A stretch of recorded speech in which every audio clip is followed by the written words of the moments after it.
পুজোর সময় এই অবস্থা। বল ওয়ার্ক নীল, কোনো কাজ হয় না। 2 বছর যাবৎ রাস্তা সারানো হয়নি। এই পিচ রাস্তা যে 2-3 মাসে নষ্ট হয়ে যায়, এটা আমরা প্রথম দেখছি। তো পড়েনি, ইঞ্জিনিয়াররা তো কন্ট্রাক্টরদের সাথেই সবসময় ব্যস্ত থাকে, আমাদের কথা অত গুরুত্ব দেয় না। কোনো পরিষ্কার বোঝা যাচ্ছে যে কাউন্সিলর আর পৌরপ্রধান আর এমএলএর মধ্যে একদম ভালো সমঝোতা নেই, ভালো কোনো কোঅর্ডিনেশন নেই। বেহাল রাস্তা বৈদ্যবাটি পুরসভার ক্ষোভ স্থানীয়দের, একই সুর শাসক কাউন্সিলরের। বৈদ্যবাটি 4 নম্বর ওয়ার্ডের 55 গোয়ালাপাড়া জিটি রোড থেকে দিল্লি রোড সংযোগকারী রাস্তা অত্যন্ত গুরুত্বপূর্ণ। আমরুদ জল প্রকল্পে পাইপলাইন বসানোর পর প্রায় 8 থেকে 9 মাস ধরে বেহাল ছিল রাস্তাটি। মাস তিনেক আগে বৈদ্যবাটি পুরসভার তত্ত্বাবধানে কেএমটি এর চাঁদরা মেটে শীতলতলা থেকে নেতাজি হাই স্কুল পর্যন্ত রাস্তা সংস্কার করে পিচের রাস্তা করে দিয়েছিল। এলাকাবাসীর অভিযোগ, 1 মাসের মধ্যেই সেই রাস্তার ওপরের পিচের আস্তরণ উঠে যায়। রাস্তা খানাখন্দে ভরেছে। পুজোর আগে রাস্তার জোড়া চাপিয়ে দেওয়া হলেও তা একদমই চলাচলের অযোগ্য। বেরিয়ে রয়েছে ইট, করা হয়নি রোলার, ফলে প্রায় দুর্ঘটনা লেগে রয়েছে। অভিযোগ স্থানীয়দের অভিযোগ, বারংবার কাউন্সিলর এবং পৌরসভাতে জানিয়েও কোনো লাভ হয়নি। অভিযোগ মেনে নিয়েছেন 4 নম্বর ওয়ার্ডের কাউন্সিলর রাজু পাড়ুই। তিনি বলেন, কারণটা তো আমি বলতে পারবো না, কেন ওই বাইরের কন্ট্রাক্টর এসে করেছেন, সেখানে ইঞ্জিনিয়াররা বলতে পারবেন। কেন এখানে তো কাউকে কোনো রকম কোনো কমিশনও দিতে হয়নি, কিছু এও হয়নি। আমার মনে হয় যে এখানে যে ওয়ার্কার হিসাবে ওনার রাস্তাটা ভালোভাবে করলে, আমরা এমনি আমাদের 4 নম্বর ওয়ার্ড 10,000 প্লাস ভোটার, বিশাল প্রচুর কাঁচা রাস্তা রয়েছে। কিন্তু একটা রাস্তা যদি এরকম 2 মাস 3 মাসের মধ্যে খারাপ হয়ে যায়, আমার মনে হয় এটা 15-20 লাখ টাকার রাস্তা। এর মধ্যে যদি এরকম খারাপ হয়ে যায়, আবার যদি এই রাস্তাকে করতে হয়, তাহলে যে রাস্তাগুলো হয়নি, যেখানে মানুষ এখনো পরিষেবা পায়নি, সেই রাস্তাগুলো তাহলে আমরা করব কি করে?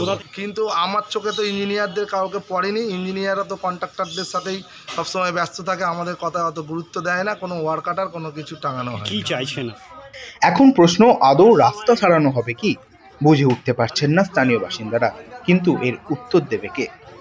বল ওয়ার্ক নীল, কোনো কাজ হয় না। 2 বছর যাবৎ রাস্তা সারানো হয়নি। যা সারানো হয়েছে অত্যন্ত নিম্নমানের, সেই রাস্তা আবার সেই জায়গায় চলে গেছে। এবং পুজোর সময় রাস্তাগুলো যা অবস্থা, ছবিটা নিয়ে দেখে যান, স্যার আপনি বুঝতে পারবেন রাস্তাটা কী হবে। 4 মাসের মধ্যে নিম্নমানে চলে গেছে।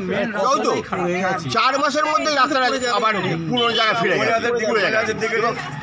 আমার মিসেস একটু রিপেয়ার হয়েছিল, আমি চাদরে করে নিয়ে গেছিলাম, অ্যাম্বুলেন্স ঢোকাতে পারিনি এই রাস্তায়। 1.5 বছর রাস্তাটা এরকম ছিল। চাইছেন এখন আপনারা? আমরা চাইছি আবার পরিষেবা চাইছি, রাস্তাগুলো ভালো হবে, মানুষ নিঃশব্দে হাঁটাচলা করবে, গাড়ি ঘোড়াগুলো ঠিক যাবে। এই তো অসুবিধা কি আছে?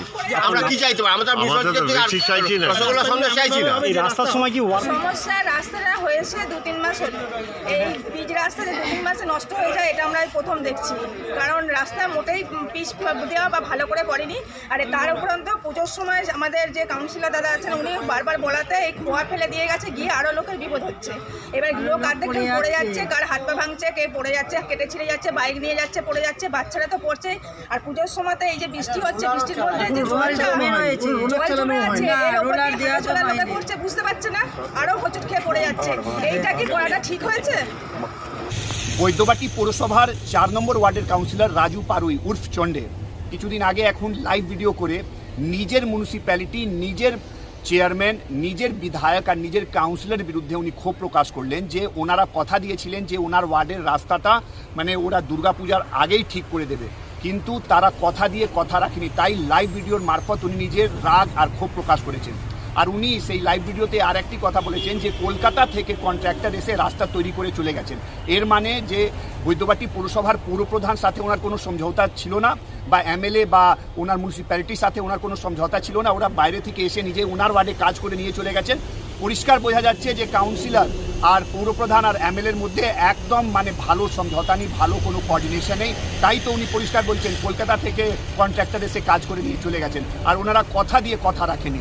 জানি না তৃণমূল কংগ্রেসে কি হচ্ছে, কিন্তু তৃণমূল কংগ্রেসে কোনো নেতার সাথে কারোর ভালো সম্পর্ক নেই।